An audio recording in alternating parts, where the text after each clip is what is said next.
भारतीय banking system को अक्सर स्थिरता का प्रतीक माना जाता है, लेकिन ये संकटों से अछूता नहीं रहा। पिछले कुछ वर्षों में कई बैंकों के धराशायी होने से अर्थव्यवस्था में हलचल मची और वित्तीय निगरानी पर सवाल उठे।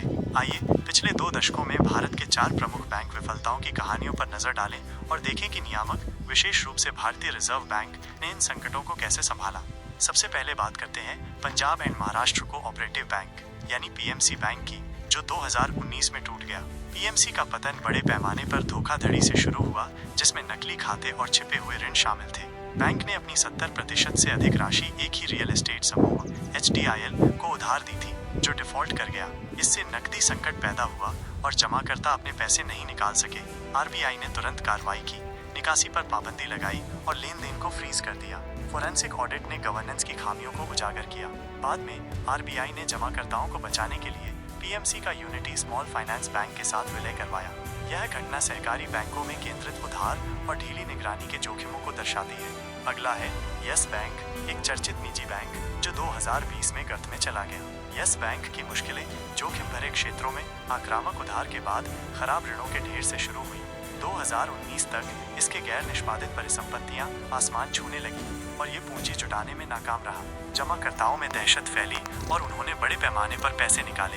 आरबीआई ने निर्णायक कदम उठाया, निकासी पर रोक लगाई और बैंक के बोर्ड को भंग कर दिया। इसके बाद एक पुनर्गठन योजना बनी, जिसमें स्टेट बैंक ऑफ इंडिया ने पूंजी डालकर 49% हिस्सेदारी ली। इस बेलआउट ने यस बैंक को स्थिर किया, लेकिन निजी बैंकिंग क्षेत्र की कमजोरियों और गवर्नेंस पर सवाल उठाए। फिर आता है लक्ष्मी विलास बैंक, 93 साल पुराना संस्थान, जो 2020 में ढह गया। इसकी तबाही का कारण लापरवाही भरा उधार था, जिसमें रैनबैक्सी के प्रमोटरों को दिया गया भारी ऋण शामिल था।